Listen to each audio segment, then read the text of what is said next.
गुरुर्ब्रह्मा गुरुर्विष्णु गुरुरेव महेश्वरः गुरुः साक्षात् परब्रह्म तस्मै श्री गुरुवे नमः। अखण्डमण्डलाकारं व्याप्तं येन चराचरं तत्पदं दर्शितं येन तस्मै श्री गुरुवे नमः। मातृवत् लालयित्री च पितृवत् मार्गदर्शिका नमोस्तु गुरुसत्तायै श्रद्धा प्रज्ञायुता चया श्रद्धा प्रज्ञायुता चया। आज यहाँ पर उपस्थित देवी स्वरूपा बहनों, शक्ति स्वरूपा माताओं, देवतुल्य भाइयों, सभी भगवान में आस्तिकता में विश्वास रखने वाले और निरंतर संकीर्तन के माध्यम से वातावरण बनाए रखने वाले भक्तजन, यहाँ पर उपस्थित सभी हमारे कार्यकर्ता भाइयों और सभी बेंगलोर नगर के गणमान्य नागरिकों, मेरी बेंगलोर की ये करीब 9वीं-10वीं यात्रा है। पहले भी आ चुका हूँ कई बार, पर अपने काम से आता था मैं। कभी इंडियन इंस्टीट्यूट ऑफ साइंस में आया, कभी मैं डॉक्टर नागेंद्र के यहाँ आया जहाँ का मैं चांसलर था जिगनी में, और कभी मैं आया तो मेडिकल कॉन्फ्रेंस के चक्कर में आया। पर एक बार संस्कार महोत्सव में आया था, एक बार 108 कुंडी यज्ञ में आया था। शायद आप में से कईयों को याद हो, कईयों को याद ना हो। आप सबको बताना चाहता हूँ कि 2 महीने बाद हम लोग यहाँ एक बहुत बड़ा कार्यक्रम करने जा रहे हैं, अश्वमेध महायज्ञ। लोगों के मन में बड़ी भ्रांति है। अश्वमेध का मतलब होता है घोड़ा घुमाते हैं और घोड़ा घुमा के काट देते हैं और उसके बाद फिर वो अश्वमेध कहलाता है। ये एक भ्रांति है। अश्वमेध का मतलब होता है बुराइयों का उन्मूलन। अश्व यानी विज्ञान, मेध यानी अध्यात्म, विज्ञान और अध्यात्म का मिलन। अश्व की गति से, अश्व यानी घोड़ा, हॉर्स की गति से, तेज गति से, हॉर्स पावर बोला जाता है ना, हॉर्स की गति से, तेज गति से मेधा को बढ़ाना, बुद्धि को बढ़ाना, संवेदना को बढ़ाना। समाज में आज बुद्धि गड़बड़ा गई है थोड़ी सी। पढ़ाई लिखाई तो बहुत बड़ी है, पैसा भी खूब आया है, बड़ी बड़ी बिल्डिंगें बन गई, बड़े बड़े मॉल्स बन गए, बड़े बड़े मल्टीप्लेक्स बन गए। बेंगलोर का इतना विकास हो गया, मैं पिछले 25 साल से आ रहा हूँ, देख रहा हूँ निरंतर विकास हो रहा है, निरंतर विकास हो रहा है। परंतु उसके साथ साथ गड़बड़ियाँ भी बढ़ी हैं, बहुत ज़्यादा गड़बड़ियाँ बढ़ी दुर्बुद्धि के कारण। सद्बुद्धि का मंत्र है गायत्री मंत्र, और मुझे गायत्री मंत्र से रूबरू कराया मेरे गुरुदेव ने, पंडित श्री राम शर्मा आचार्य जी ने। मैं 12-13 साल का था, पहली बार उनसे मिला था, और उनसे मिलने के बाद मुझे ऐसा लगा कि मेरी इस छोटी उम्र में अगर मुझे गुरु मिल गए, ऐसा मैं कहूँ तो कोई आश्चर्य की बात नहीं है। मेरे पिताजी जज थे और गुरुदेव के पास जाते रहते थे। मैं 4 साल का था, छोटा सा, तब आए थे जहाँ पिताजी को सिविल जज थे, और मेरे को अपनी गोद में बिठा के कहा था कि मेरा काम करेगा। अब ये मुझे नहीं मालूम था, मेरे पिताजी को मालूम था। अब मैं उनका क्या काम करूँगा, मैं तो डॉक्टर बनने वाला था, डॉक्टर बन के विदेश जाने वाला था, मेरे मन में ये था। तो उन्होंने कहा नहीं, मेरा काम करेगा। अब मैं जब 12 साल की उम्र में मिला तो उनकी पत्रिका अखंड ज्योति, उनके लेखन, उनके विचार, उनकी शक्ति, उनके आभा मंडल, ऑरा उनका चारों तरफ का, और उनका तप, सब देखकर बहुत प्रभावित हुआ मैं। गायत्री तपोभूमि मथुरा, पिताजी ग्वालियर में थे, डिस्ट्रिक्ट जज थे, और मैं आता जाता रहता था। मेरे जाने का क्रम, आने का क्रम बढ़ता चला गया। जैसे आपने सुना होगा कि पहली बार खिंच करके नरेंद्र नाथ गया था रामकृष्ण परमहंस के पास। जब पहली बार गए तो उसके बाद फिर इतनी बार गए कि फिर वो विवेकानंद बन गए। मुझे भी इतनी बार जाना पड़ा कि मुझे ऐसा लगा कि जैसे मुझे पहली नज़र में प्यार जिसको बोलता है ना, पहली नज़र में प्यार जिस गुरु से हो जाता है वो मुझे उनके साथ हो गया। उनकी बुद्धि, उनका हर चीज़ का, उनका बोलने का तरीका, उनका समझाने का तरीका। मैं वैज्ञानिक था, तार्किक था, हर चीज़ का तर्क करता था कि आप जो कह रहे हैं इससे क्या होगा। जब तक ये शरीर के विभिन्न चक्रों के ऊपर प्रभाव डालता है कि नहीं, और इसके ऊपर प्रभाव डालता है कि नहीं, इसका विश्वास मुझे नहीं हो, तब तक मैं कैसे मानूँ। तो मुझे वो समझाते थे और समझाने के बाद मुझे समझ में आ जाता था, क्योंकि मैं साइंस पढ़ी थी। इसलिए धीरे धीरे धीरे धीरे मेरे जीवन में गुरुदेव आते चले गए। लगभग लगभग 1975 में मैंने MBBS करके MD कर लिया, मेडिसिन में MD कर लिया। मैंने अमेरिका की एग्ज़ाम पास कर ली, अमेरिका जाने की तैयारी हो गई, सब कुछ हो गया। फिर गुरुदेव के पास आया, मैंने कहा गुरुदेव मैंने अमेरिका जाने के लिए एग्ज़ाम पास कर ली, आपका आशीर्वाद मिला तो मैं सिंगापुर जाके पास करके आ गया। अब आप मुझे आशीर्वाद दीजिए, मैं जाऊँ। तो उन्होंने कहा सब लोग चले जाएंगे तो यहाँ कौन रहेगा? मैंने कहा ढेर सारे डॉक्टर हैं, मैं अकेला थोड़ी हूँ, बहुत सारे हैं, सब लोग काम करेंगे। बोले नहीं, तुम जाओगे तो फिर लौटोगे नहीं, फिर क्योंकि वापस नहीं आने वाले। मैं बड़ा आश्चर्य में पड़ गया कि ये ऐसा बोल रहे हैं जैसे कोई सब कुछ जानते हैं। मैंने कहा आप मेरे बारे में सब जानते हैं? बोले हाँ मैं सब जानता हूँ, अभी का भी, भविष्य का भी, आने वाले कल का भी, सब जानता हूँ। और तुम्हें मेरा काम करना है और मैं यहीं बुलाऊंगा तुमको। तुम अभी जो नौकरी मिले वो ले लो, और ये तुम अपॉइंटमेंट लेटर जो लेके आए हो अमेरिका का, ये मुझे दे दो। और वो अपॉइंटमेंट लेटर लेकर के उन्होंने फाड़ के फेंक दिए कच्चे की टोकरी में, और मुझे उन्होंने कह दिया तुम जाके जो पहली नौकरी मिले वो ले लो। हाथ में नौकरी थी $25,000 की, और वो नौकरी उन्होंने फाड़ दी और दूसरे कह दिया कि तुम कोई सी भी नौकरी ले लो। मैं बड़ा आश्चर्य पड़ गया, ऐसा गुरु कौन सा हो सकता है जो शायद सब कुछ जानता है, या शायद मैं कहीं गड़बड़ गुरु के चक्कर में तो नहीं पड़ गया। मुझे मन में लगा ऐसा। मैं आया लौट के, मुझे नौकरी रखी हुई मिली, मैंने नौकरी ज्वाइन कर ली, और नौकरी ज्वाइन करके 1-1.5 साल के अंदर ही उन्होंने मुझे बुला लिया। मेरा बच्चा था 6 महीने का, मैं 6 महीने के बच्चे को लेकर के और मैं चला गया हरिद्वार शांति कुंज। और वहाँ जा कर के मैंने गुरुदेव को पूरी तरह से देखा, समझा, उनके काम के तरीके को समझा। ये देखा कि वो किस तरह से चाहते हैं कि आज की युवा पीढ़ी क्यों जुड़े, और जुड़े तो उसके लिए विज्ञान और अध्यात्म दोनों को मिलाने की ज़रूरत है। आज हर चीज़ को समझाने की ज़रूरत है। हम पूजा क्यों करते हैं, जप क्यों करते हैं, माला क्यों करते हैं, यज्ञ क्यों करते हैं, उपासना क्यों करते हैं, आरती क्यों करते हैं, चालीसा क्यों पढ़ते हैं, इन सब के पीछे वैज्ञानिक क्या कारण है? इन सब के लिए एक लेबोरेटरी बनाई, वो लेबोरेटरी 2 साल बनकर तैयार हो गई। उस लेबोरेटरी को बनने के बाद मुझे ऐसा लगा कि वास्तव में इसके द्वारा हम जितना ज़्यादा लोगों तक पहुंच सकते हैं, पढ़े लिखे लोगों तक, उससे इसके अलावा और कोई तरीका नहीं हो सकता। बहुत सारे पढ़े लिखे लोग जुड़ते हुए चले गए, और देखते देखते आज गायत्री परिवार इतना बड़ा होता चला गया। परम पूज्य गुरुदेव ने 1990 में शरीर छोड़ दिया। मुझे उनके जीवन के आखिरी के 8 साल उनके साथ रहने का मौका मिला, 24 घंटे साथ रहने का मौका मिला। मैंने बहुत नज़दीक से देखा उनको।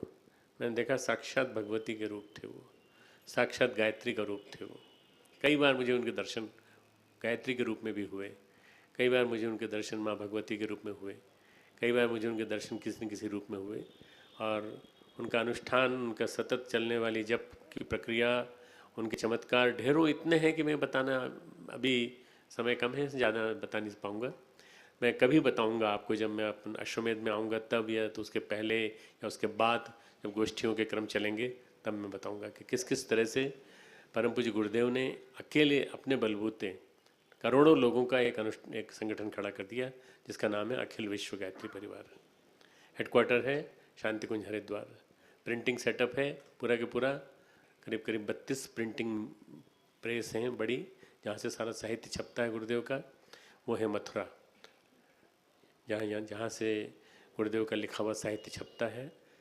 गुरुदेव ने हमें लिखना सिखाया, हमने भी लिखना चालू कर दिया, हमने भी किताबें लिखी, अखंड ज्योति पत्रिका लिखना चालू की, वो भी छपता है, सब वहीं पर छपता है। ये एक छोटा सा मत्स्यावतार, भगवान ब्रह्मा जी की आचमनी करते थे, आचमनी वाला पात्र में एक छोटी सी मछली आके घुस गई। उन्होंने कहा ये कहाँ से आ गई भाई, इसको निकाल के फेंको। तो उन्होंने कहा आप मुझे फेंक नहीं सकते, क्योंकि मैं मर जाऊंगी बाहर फेंकेंगे तो। मुझे आप ऐसा करिए तालाब में डाल दीजिए। और तालाब में डालने के लिए गए, तो तालाब में डालने के लिए पहुँचे तो देखा तो उसने तो और भी बड़ा रूप ले लिया। उन्होंने कहा मैं तालाब में भी नहीं समाऊंगी, मुझे तो आपको बड़े रूप में डालना पड़ेगा, समुद्र में डालना पड़ेगा। समुद्र में डाला तो समुद्र में भी बहुत बड़ा हो गया। तो आप हैं कौन भगवान, आप तो विराट लग रहे हैं। तो मैं बोले मत्स्यावतार हूँ, मत्स्यावतार। मत्स्यावतार के नाते में धरती पर प्रलय आने वाली है, मैं ज्ञान की रक्षा करने के लिए आया हूँ। वेदों का ज्ञान जिंदा रहे, इसको बचाने के लिए आया हूँ। बस ब्रह्मा जी समझ गए कि भगवान स्वयं साक्षात भगवान विष्णु प्रकट हुए हैं और उन्होंने मुझे दर्शन दिए हैं। और उन्होंने भगवान मत्स्य अवतार को प्रणाम किया। मत्स्य प्रलय आई, प्रलय में सारे वेद और जितना ज्ञान था वो सारा जिंदा रहा, बाकी सब चीज़ नष्ट हो गई। उसके बाद जो इंसानियत बची वो इंसानियत हमारे सामने दिखाई पड़ती है, मानव जाति हमको दिखाई पड़ती है। मित्रों, ये कहानी पौराणिक है, परंतु इस कहानी से एक सबक मिलता है हमको कि किस तरह से बढ़ते बढ़ते बढ़ते बढ़ते कोई इतनी चीज़ बढ़ सकती है, बड़ी बड़ी हो सकती है। गायत्री परिवार मत्स्य अवतार की तरह छोटा था, छोटे से बड़े होते होते होते होते आज इतना बड़ा संगठन है। संगठन ढेरों हैं हमारे देश में, कितने धार्मिक संगठन, आध्यात्मिक संगठन। दक्षिण भारत में हम लोग बैठे हैं, right here in Bangalore, and right from here to Dharmasthala, कहीं भी आप चले जाएं, उडुपी चले जाएं, पीठ मठ न जाने कितने स्थापित हैं, न जाने कितने पीठ हैं, न जाने कितने मठ हैं। तो दक्षिण भारत की बात। उत्तर भारत में हजारों, न जाने कितने महामंडलेश्वर, न जाने कितने वो सब। पर उन सबसे अलग कुछ अगर कोई बात है तो वो है गायत्री परिवार में। गायत्री परिवार में आम आदमी की भागीदारी है, आम आदमी, गृहस्थ की भागीदारी है। गृहस्थ परिवार में रहने वाला, अपने परिवार को सत परिवार बनाने वाला, परिवार में संस्कार देने का संकल्प लेने वाला व्यक्ति जुड़ता है। बस ये एक सबसे बड़ी खासियत है। परम पूज्य गुरुदेव ने कहा व्यक्ति निर्माण, परिवार निर्माण, समाज निर्माण। पहले हम व्यक्ति को बनाएंगे, व्यक्ति बनेगा तो परिवार बनेगा, परिवार बनेगा तो समाज बनेगा। परिवार में वैल्यूज़ दी जानी चाहिए। वैल्यूज़ किस तरह से दी जानी चाहिए? संस्कारों का समावेश होना चाहिए। माता पिता को प्रणाम करें बच्चे, भोजन क्या करना चाहिए इसके बारे में जानकारी हो। आज हमारे छोटे छोटे बच्चे जिद करने लगते हैं कि मुझे पास्ता खाना है, मुझे पिज़्ज़ा खाना है। हम बना देते हैं उनके लिए, एक बार बनाते हैं, दूसरी बार बनाते हैं, तीसरी बार बनाते हैं, फिर हम उनके गुलाम हो जाते हैं। फिर वो यहाँ नहीं बनाओगे तो बाहर जाके खाएंगे। फिर वो अल्टीमेटली उनका खान पान बिगड़ता है, आहार विहार बिगड़ता है, आहार विहार बिगड़ के कंपनी बिगड़ती है, फिर वो कुसंग में पड़ जाते हैं। या हम ही बिगाड़ते हैं उनको। क्यों? क्योंकि उनकी एक बार बात मान ली हमने। यदि उनको महीने में एक आध बार कभी खिला भी दे तो कोई दिक्कत नहीं, पर जब आप बार बार उनके चक्कर में पड़ते हैं तब दिक्कत होती है। तो आहार विहार से लेकर माता पिता को नमन, बड़े दादाजी को नमन, दादी जी को नमन, ये सारी की सारी परंपराएं जितनी भी हैं, संस्कारों की परंपराएं जितनी भी हैं, ये हमारे परिवारों में जिंदा रहनी चाहिए। मुझे बड़ी खुशी हुई यहाँ आने के बाद, मुझे रास्ते में पूरी जानकारी मिली। भाई जी जो यहाँ के जिनका घर है, उनके साथ बात करते करते पता चला कि सब लोग एक साथ रहते हैं, पूरा परिवार एक साथ रहता है। 28 लोगों का परिवार है पूरा। सब कितने, 28 लोग ही कितने हैं सब? माँ जी आपके साथ कितने लोग हैं? 18। बहुत बढ़िया। गीता के 18 अध्याय और 18 भाई लोग एक साथ रहते हैं। संयुक्त परिवार जहाँ रहता है वहाँ हमेशा ये मान के चलिए कि संस्कार बने रहेंगे। संयुक्त परिवार में सारी परंपराएं चलती रहती हैं, संस्कार बने रहते हैं, और कभी कोई किसी तरह की विकृतियाँ नहीं आती। संस्कृति शब्द का उल्टा है विकृति। संस्कृति यानी गुणों को सजाना अपने जीवन में, और विकृति यानी गुणों को बिगाड़ना, दुर्गुण बढ़ाना। गायत्री संस्कृति बनाने की बात करती है, और गायत्री कहती है संस्कृति को अपने जीवन में विकसित करो, गुलदस्ता बनाओ, फूलों का गुलदस्ता बनाओ, ढेर सारे गुणों को अपने जीवन में सजाओ। गुणों की खेती का नाम है संस्कृति।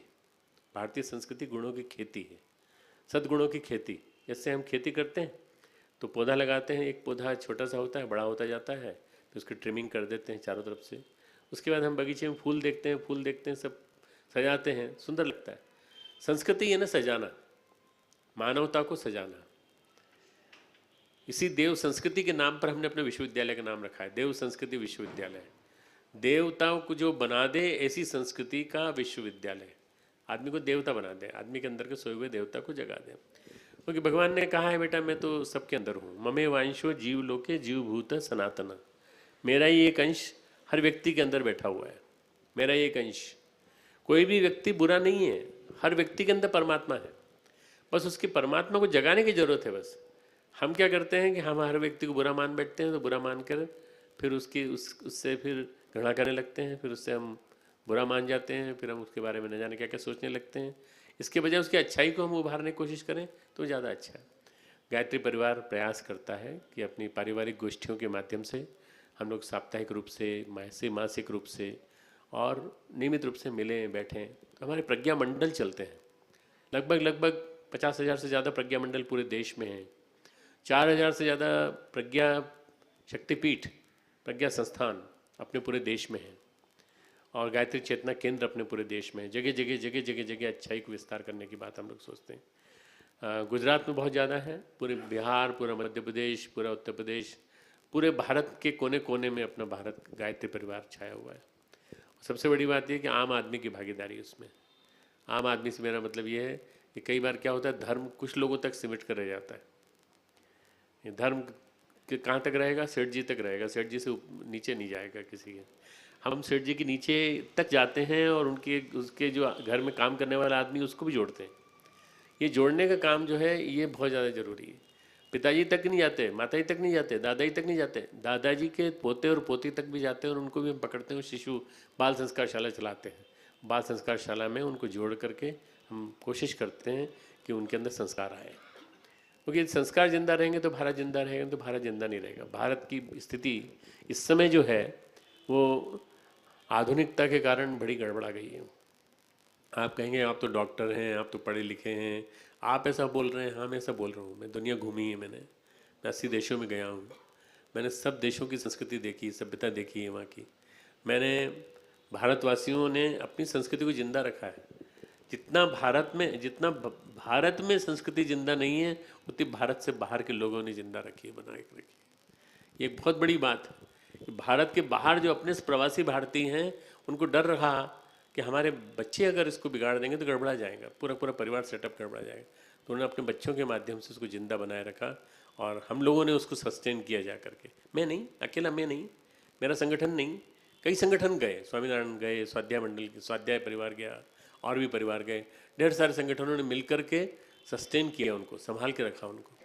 और इसका कारण, इसका परिणाम है कि आज सारे विश्व में 4.5, 5-6 करोड़ से ज़्यादा जो भारतीय हैं, चाहे वो जापान में हों, चाहे वो अमेरिका में हों, चाहे वो इंग्लैंड में हों, चाहे वो अफ्रीका में हों, हर जगह वो बैठते हैं तो नियमित रूप से उपासना करते हैं, जप करते हैं, ध्यान करते हैं। और जब मौका लगता है, शनिवार रविवार को जब मौका लगता है, तब कुछ न कुछ भगवान को याद कर लेते हैं। उनके बच्चे भी याद कर लेते हैं। मैंने बच्चों का एक मंडल बनाया है, तो वो मेरा जो बच्चों का मंडल है वो युवाओं का मंडल विदेश में सब जगह काम करता है। और वो 18 से 25 साल के बच्चे होते हैं। ये उम्र ऐसी खतरनाक उम्र है जिस उम्र में बड़े बिगड़ने के चांसेस रहते हैं। तो मैंने 18 से 25 साल के बच्चों को लिया और उनको मैंने डेवलप किया ट्रेनर्स के रूप में। उनके कैंप्स ऑर्गेनाइज करता हूँ। 2002 से अभी तक मैंने बहुत सारे कैंप्स लगाए हैं और मैंने देखा है कि बच्चों को दिशा दी जाए, यदि उनको डायरेक्शन दी जाए, उनको यदि ग्लिम्सेस ऑफ इंडियन कल्चर समझाई जाए, इंडियन हेरिटेज समझाई जाए, तो वो समझने को तैयार है। परंतु समझाने वाला चाहिए, समझाने वाला टीचर चाहिए। अच्छा, मैं एक टीचर भी हूँ और अच्छी तरह से समझा भी देता हूँ। तो मैंने 400-400, 500-500 बच्चों के कैंप किए मैंने जगह जगह, पूरे अमेरिका में, अफ्रीका में, ऑस्ट्रेलिया में, न्यूजीलैंड में, सब जगह कैंप किए हैं। और मैंने देखा, मैंने इसका बहुत लाभ मिला। भारत में मैंने हर प्रांत में कैंप किए हैं, लगभग गुजरात में बहुत कैंप किए हैं, मध्य प्रदेश में किए हैं, उत्तर प्रदेश में किए हैं, सब जगह किए हैं। और युवा शक्ति बड़ी तेज़ी से जुड़ी है। वृक्षारोपण से जोड़ दिया, जल संरक्षण अभियान से जोड़ दिया। अब आप देखो, बेंगलोर इतना बड़ा बन गया, पानी की समस्या हल नहीं होगी तो बेंगलोर में रहने वाले पानी कौन सा पियेंगे? कौन सा पियेंगे? बिस्लेरी वाला? बिस्लेरी में कौन सा पानी आएगा? पानी कहाँ से आएगा? पानी नहीं होगा तो कहाँ से आएगा? पानी की खेती करनी पड़ेगी। पानी को भी खेती की तरह से उगाना पड़ेगा, उपजाना पड़ेगा, पानी को रोकना पड़ेगा। बरसात का पानी रोकने की कला सीखनी पड़ेगी। तो ये हमने पूरे देश में ही कला सिखाना चालू कर दिया है। अभी हमने एक काम चालू किया है कि गंगा की रक्षा किए बिना पूरे देश में एक माहौल नहीं बनेगा। तो हमने गंगा को 2525 किलोमीटर, 2525 किलोमीटर की गंगा है, उसमें हमने 500 किलोमीटर के 5 हमने टुकड़े बनाए। और हम 5 टुकड़ों में गंगा जागृति, गंगा ज्ञान यात्रा, 2-2 रथ दोनों साइड में निकालने की हमने प्रक्रिया को आरंभ कर दिया। करीब 3 महीने से चालू है हमारा काम। और हम गंगा सागर तक जाएंगे और 10 साल के अंदर गंगा को और गंगा की सारी ब्रांचेस को सबको शुद्ध करके दिखा देंगे। और ये बता देंगे कि गंगा को अगर हमने जिंदा रखा, आप गंगा जल का महत्व पहचानते हैं? आप तो यहाँ इतनी दूर रहते हैं, कितना कितना महत्व है गंगा जल का? आदमी अंतिम समय में गंगा जल के लिए तरस जाता है, बुरी तरह से तरस जाता है। विदेश में तो मैंने देखा गंगा जल में सबके लिए ले गया तो इतने खुश हो गए, साउथ अफ्रीका वाले, मॉरिशस वाले और यूके वाले, कि आप हमारे लिए गंगा जल ले आए, कितना बड़ा प्राण ले आए हमारे लिए। गंगा जल अगर शुद्ध नहीं होगा, पवित्र नहीं होगा, निर्मल गंगा नहीं रहेगी तो गंगा समाप्त हो जाएगी। वास्तव में गंगा हरिद्वार में भी बहुत स्थिति खराब थी, धीरे धीरे सुधर रही है, धीरे धीरे ठीक हो रही है। हम लोग कोशिश कर रहे हैं और ऐसे प्रयास कर रहे हैं जिससे कि सारा के सारा एक जन जागृति का अभियान पूरा चले। निर्मल गंगा अभियान नाम दिया है और हरी चुनर दोनों तरफ, वृक्षों की हरी चुनर पहनाने का प्रयास कर रहे हैं। जड़ी बूटी के पहाड़ के पेड़ लगेंगे दोनों तरफ तो देखते देखते पानी टिकने लगेगा, क्योंकि पहाड़ पे ग्लेशियर होते हैं तो वो पानी टिकता है, पर धरती पे ग्लेशियर कहाँ होते हैं? धरती के ग्लेशियर पेड़ हैं, वृक्ष हैं। जब भी मौका लगे, अच्छा मौका लगे, वृक्ष लगाओ, वृक्ष लगाओ। ये तो बहुत अच्छी हरी नगरी है बेंगलोर, तो बड़ी अच्छी ग्रीन कैपिटल है, इसलिए यहाँ तो खूब हरियाली है। परंतु ये पूरे देश में करना पड़ेगा, हमको देश में अभियान चलाना पड़ेगा। तो हम देश में अभियान चला रहे हैं हरितिमा संवर्धन का। गायत्री केवल भक्ति नहीं सिखाती, गायत्री केवल चमत्कार ही नहीं दिखाती, गायत्री सद्विचार देती है। गायत्री हमें सद्ज्ञान देती है, सद्बुद्धि देती है, सद्भाव देती है। गायत्री अमृत है, गायत्री पारस है, गायत्री कल्प वृक्ष। अमृत का मतलब होता है कि इटरनल फाउंटेन ऑफ यूथ, जवानी का अनंत स्रोत, हमेशा जवान, हमेशा, कभी बीमार नहीं, कभी कुछ नहीं, कभी तकलीफ, बीमारी हो तो परेशान भी नहीं। बीमारी तो होती है, किसको नहीं होती? पीठ का दर्द होता है, पैरों का दर्द होता है, आजकल हर एक का तो घुटने का ट्रांसप्लांट हो रहा है, जिसको देखो उसका ये हो रहा है, किसी को कोई तकलीफ हो रही, किसी को कोई तकलीफ हो रही, बैठने में दर्द, तकलीफ। पर तकलीफ में परेशानी नहीं होना, मन को कष्ट नहीं होना। शरीर है तो भगवान रामकृष्ण परमहंस ने कहा है, शरीर है तो काया में जन्म लेने के कारण टैक्स देना पड़ेगा भगवान को, और ये रोग शोक जो है ना टैक्स है भगवान को, इसलिए अगर देना पड़े तो टैक्स खुशी से दे दिया करो। सरकार आके टैक्स ले लेती ही नहीं, इनकम टैक्स वगैरह ले लेती है, भगवान टैक्स ले रहा है आपसे अगर आपको बीमार बना दिया है तो चिंता की कोई बात नहीं। आहार विहार अपने को सही रखना है, सब ठीक ठाक रखना है। तो ये जो हमारे पास जो जितनी भी जो संपदा है, इस संपदा को बनाए रखने का काम हमको करना है। अपना शरीर स्वस्थ रहे, मन स्वच्छ रहे, सभ्य समाज सभ्य बने, ऐसा प्रयास हम लोग को करना चाहिए। गायत्री परिवार इसका प्रयास करता है, कोशिश करता है कि ये अगर गायत्री अमृत है तो हमें भी अपनी अमृत जैसी जवानी को बनाए रखना चाहिए। इटर्नल फाउंटेन ऑफ यूथ, जवानी यानी 60 साल का हो जाए तो भी ये ना बोले मैं बूढ़ा हो गया हूँ, 70 साल का हो जाए तो भी ये ना बोले मैं बूढ़ा हो गया हूँ। बूढ़ा कौन? तो 20 साल का लड़का जब डिप्रेशन में आकर ये कहता है कि मैं पढ़ाई नहीं करूँगा क्योंकि मेरे को पढ़ाई करने में मन नहीं लगता, और मैं डिप्रेशन में चला गया हूँ, निराशा में चला गया हूँ, मैं फेल हो गया हूँ। अरे फेल हो गया, अगले साल फिर बैठ जाना, फिर से मेहनत कर, हिम्मत रख, पॉजिटिव ताकत रख। कल आना आप लोग हमारे लेक्चर में, हम पावर ऑफ थॉट्स के ऊपर बोलेंगे, विचारों की शक्ति के ऊपर बोलेंगे, आप सुनने के लिए आना। विचारों की शक्ति इतनी प्रबल है कि विचारों की शक्ति से आप अपने आप को न जाने कहाँ से कहाँ उठा सकते हैं, ऊंचा उठा सकते हैं। यदि आप प्रयास करेंगे, यदि आप कोशिश करेंगे तो आप न जाने क्या से क्या बन सकते हैं। कोशिश करेंगे, प्रयास करेंगे तो आप अपने आप को, अपने शरीर को, मन को स्वस्थ बनाकर अच्छी तरह से अपने जीवन को महान बना सकते हैं। तो ये अमृत, गायत्री अमृत। गायत्री पारस है, पारस यानी लोहे को छुए तो सोना बना देती है। गायत्री लोहे को छूती है, किसको सोना बना देती है? आदमी को सोना बना देती है। हम जैसे कहते हैं ना कि हमारे पास एक लड़का है, बहुत अच्छा काम करने का लड़का वाला मिल गया है, सोने जैसा आदमी है, सोने वाला आदमी है, ऐसा ही गुणी है कि जो काम दो वो कर दिखाता है। ये सोने जैसा आदमी का मतलब क्या होता है? उसके अंदर सारी क्वालिटीज़ हैं। सोने जैसा आदमी बन जाना यानी गायत्री का स्पर्श होते ही आदमी के अंदर गुणों का उभार आ जाना, क्वालिटीज़ ही क्वालिटीज़, ढेर सारी क्वालिटीज़। और वो क्वालिटीज़ जब आएंगी तो आदमी अंदर से बाहर तक बहुत ही बढ़िया दिखेगा। उसकी व्यवस्था बुद्धि होगी, उसके अंदर मैनेजरियल स्किल होगी, उसके अंदर टैलेंट उसकी डेवलप्ड होगी, उसको समझ होगी क्या करना है, समय पे क्या काम करना है। तीसरा है कल्पवृक्ष।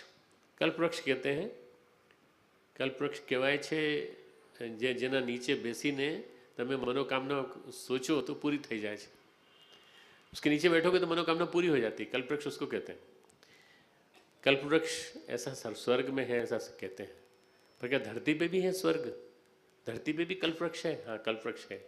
गायत्री के नीचे बैठेंगे तो जो मनोकामना होगी वो पूरी हो जाएगी, अगर आपने उसकी गायत्री के अनुशासन को माना और जीवन में उतारा तो। कल्पवृक्ष के बारे में कहा जाता है, कहानी छोटी सी। कल्पवृक्ष के नीचे एक आदमी जाके बैठ गया। उसने सोचा कि सुना है तो कल्पवृक्ष है तो मेरे को खाना आ जाना चाहिए, तो खाना आ गया। बिस्तर लग जाना चाहिए तो बहुत सुंदर बिस्तर लग गया। और मेरे को पंखा चलने वाली अच्छी सुंदरियाँ आ जाए तो सुंदरियाँ आ गई खूब। थोड़ी देर नींद आई है इसको अच्छी, और उसके बाद उसने कल्पवृक्ष से के सामने पूछा कि कभी ये मौत आ गई यहाँ? तो इतने मौत आ गई। उसने कहा मैंने तो आपको बुलाया नहीं था, आप क्यों आ गए? मैंने तुमने याद किया, मैं चली आई, चलो तुरंत चलो। तो उसने कहा माफ़ कर दो, मेरे से गलती हो गई, मैं नहीं सोचूंगा। आप जो सोचते हो, मस्तिष्क प्रत्यक्ष कल्पवृक्ष, आप जो सोचते हो उसी को आप पक्का बना लेते हो, मन मजबूत बना लेते हो। बस ये मस्तिष्क प्रत्यक्ष कल्पवृक्ष है। गायत्री कल्पवृक्ष के रूप में आपको सब कुछ देती है। गायत्री से आदमी सब कुछ पा सकता है, धन भी पा सकता है, संतान भी पा सकता है, सुख पा सकता है, सब कुछ पा सकता है, आप अगर दिल से प्रार्थना करो तो। गायत्री महाशक्ति है। गायत्री में बहुत बल है, बहुत बल। गायत्री 24 शक्तियों की देवी है, जिसमें ब्राह्मी, वैष्णवी, शांभवी जितनी भी शक्तियां हैं सारी की सारी उसके अंदर आ जाती हैं। ऐसी शक्तियों का शोध जिसके पास हो उसको कभी कोई कमी महसूस नहीं होनी चाहिए कि मेरे पास कुछ भी नहीं है। आपके पास सब कुछ है। अगर आपके पास गायत्री है तो सब कुछ है। बस ये ध्यान रखना है कि कभी भी हम अपने आप को अभावग्रस्त महसूस न करें। सबसे ज़्यादा बड़ा खराब है इन्फीरियरिटी कॉम्प्लेक्स। मेरे पास कुछ भी नहीं है, मेरे पास कुछ भी नहीं है। आपका सबसे बड़ी शक्ति भगवान के प्रति आस्तिकता का भाव है। आपके पास मन में भगवान के प्रति झुकाव है। आप भगवान को मानते हैं। भगवान को मानते हैं कि नहीं बताइए? भगवान को मानते हैं तभी तो भगवान की बातों में रस लेते हैं। तो क्यों मानते हैं? हम यहाँ क्यों बैठे होते हैं?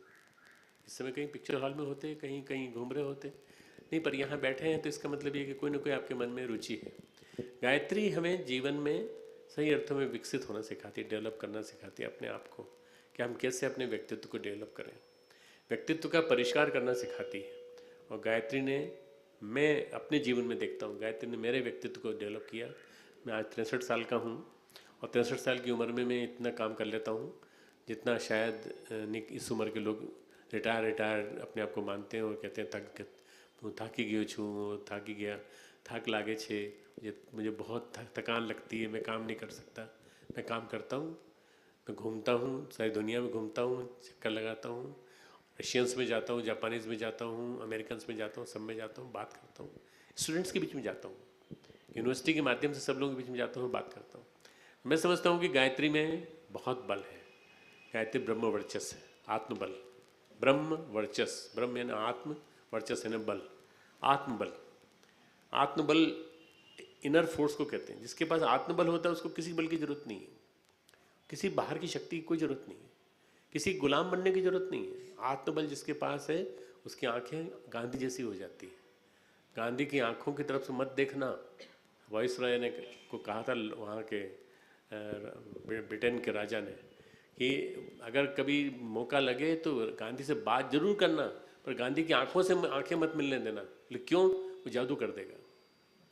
96 पौंड का आदमी, इतना छोटा सा आदमी बेचारा, जरा सा छोटा सा बिल्कुल आधी धोती पहने, लंगोटी सी पहने हुए घूमने वाला, पर क्या जादू कर देगा? वो तुमको हिप्नोटाइज कर देगा अगर तुमने उसकी तरफ आंखें मिलाई तो। बस ये है इनर फोर्स, ये है आत्मशक्ति, ये है आत्मबल। आत्मबल होता है तो आदमी को न जाने क्या से क्या मिल जाता है। आत्मबल था तो वशिष्ठ को गायत्री की महाशक्ति की वजह से ब्रह्मर्षि का पद मिला। आत्मबल नहीं था इसलिए विश्वामित्र को नहीं मिला।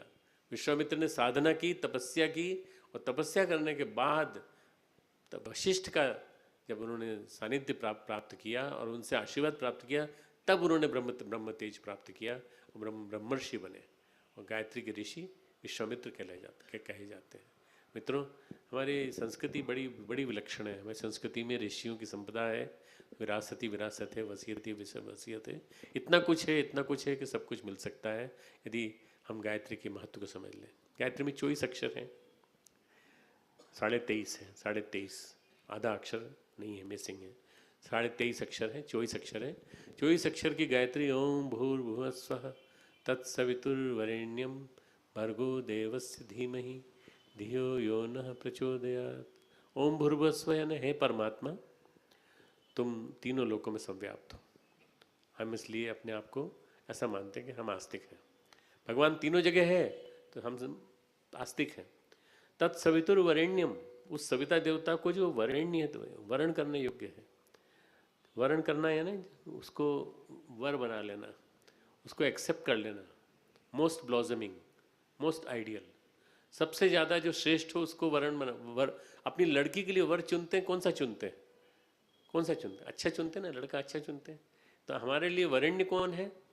वो सविता देवता, तेज, उनका तेज।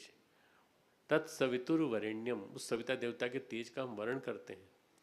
भर्गो देवस्य धीमहि, जिनका पापनाशक तेज भर्ग, देवत्व देने वाला देवस्य धीमहि हम धारण करते हैं। धारण करने से क्या हो जाते हैं? हम आध्यात्मिक हो जाते हैं। धियो यो नः प्रचोदयात्, जो हमारी बुद्धि को सन्मार्ग की ओर प्रेरित करते हैं। ऐसे भगवान जो हमारे धर्म के मार्ग पर चलना सिखाएं, वो गायत्री मंत्र की प्रेरणा है। गायत्री मंत्र का अर्थ, गायत्री मंत्र के अक्षर, गायत्री मंत्र के एक एक अक्षर में शक्ति भरी पड़ी है, प्राण भरा पड़ा है, प्राण शक्ति भरी पड़ी है। अगर उसको जीवन में उतार लें, आनंद आ जाए। मैं बस इतने बोलना चाहता था आज। कल सुनिएगा, परसों भी सुनिएगा, और अश्वमेध यज्ञ में भागीदारी करिएगा। 18, 19, 20 जनवरी 2014 हम यहीं करेंगे, इसी सामने परेड।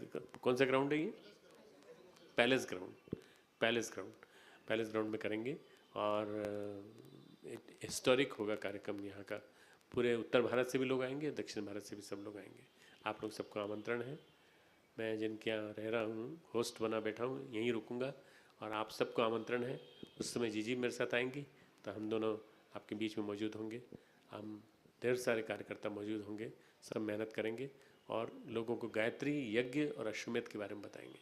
अश्वमेध को थोड़ा सा गलती से गलत समझ लिया गया है, क्योंकि लोगों ने, राजाओं ने उसको वैसा प्रयोग कर लिया। अश्वमेध का मतलब होता है बुराइयों को जड़ से निकाल के बाहर कर देना। अश्व यानी बुराइयाँ, एविल्स, मेध यानी उच्छेदन। अश्वमेध के 26 से ज़्यादा अर्थ मिलते हैं शतपथ ब्राह्मण में, इसलिए अश्वमेध को समझना बहुत ज़्यादा जरूरी है। अश्वमेध जो है हमारे मस्तिष्क के नीचे वाले हिस्से की सीट का नाम भी अश्वमेध है, इसलिए अश्वमेध बहुत बड़ी चीज़ है। इतना बड़ा प्रयोग अभी दक्षिण भारत में हम लोगों ने मदुरई में किया है, या हमने तिरुपति में किया है, और कहाँ किया है? साउथ में 2 ही हुआ है, ये तीसरा ये होने जा रहा है, बेंगलोर में होने जा रहा है। आप लोग सबका सहकार चाहिए। बोलिए गायत्री माता की, परम पूज्य गुरुदेव की, परम वंदनीय माता जी की।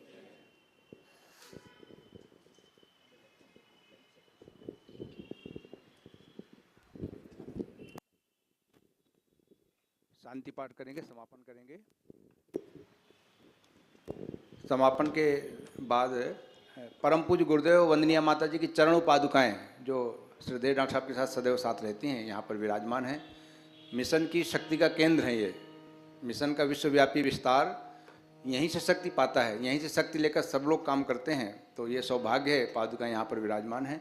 तो शांति पाठ के बाद क्रमशः आके चरण पादुकाओं में प्रणाम करते हुए, और फिर सबके लिए भोजन प्रसाद की व्यवस्था है, सब लोग भोजन प्रसाद ग्रहण करेंगे। कल के कार्यक्रमों की सूचना, कल के कार्यक्रम की जानकारी दे दें, सबको जानकारी हो जाएगी। वैसे जानकारी है सबको, फिर भी औपचारिकता हो जाएगी। कार्यक्रमों की सूचना कल और परसों 2 दिन आदरणीय डॉक्टर साहब यहीं रहेंगे आपके बीच में, और इसके बाद जो 2 महीने बाद जो हमारा मुख्य कार्यक्रम है उसकी तैयारियां करेंगे हम लोग। कल जी कल हम लोगों ने एक कार्यक्रम रखा है आदरणीय डॉक्टर साहब का। ये जो DRDO टाउनशिप आपको पता हो, CV रामन नगर, वहाँ पे डॉक्टर साहब का टॉक है सभी साइंटिस्ट के लिए, और एक मतलब पॉपुलर टॉक है जो कि इसमें अगेन मतलब अध्यात्म और विज्ञान के बारे में बताया जाएगा। इसका नाम हमने रखा है वंडर्स ऑफ ह्यूमन माइंड। तो हमारे मनुष्य का जो मन है वो कितना महान है, उसको कैसे उसके अंदर जो छुपी हुई ताकत है उसको कैसे उभारा जा सकता है, इसके ऊपर डॉक्टर साहब का टॉक है। तो आप सब वहाँ आमंत्रित हैं, शाम को 6 बजे से टॉक है ये। तो आप सब लोग आइए, हम लोग को बहुत प्रसन्नता होगी आप लोग DRDO में आएंगे तो, DRDO टाउनशिप CV रामन नगर में। उसके बाद का कार्यक्रम है संडे का, जो कि शिक्षक सदन में रखा गया है। शाम के समय, शाम 5 से 8 परम श्रद्धेय डॉक्टर साहब वहाँ रहेंगे। इस पर्टिकुलर गोष्ठी का मुख्य टॉपिक है कि राष्ट्र के नवनिर्माण में अश्वमेध महायज्ञ की भूमिका। तो इस संबंध में आदरणीय डॉक्टर साहब का प्रवचन रहेगा शाम 5 से 8 शिक्षक सदन, और ये है KG रोड पे जो मैसूर बैंक है उसके पास में। तो उस कार्यक्रम में भी आप लोग सादर आमंत्रित हैं। दोनों कार्यक्रमों में आप लोग पधारेंगे तो हमें बहुत प्रसन्नता होगी।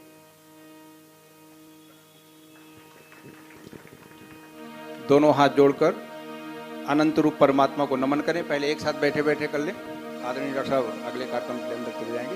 इसके बाद क्रमशः सब लोग पादुकाओं को प्रणाम करते हुए भोजन प्रसाद ग्रहण करें।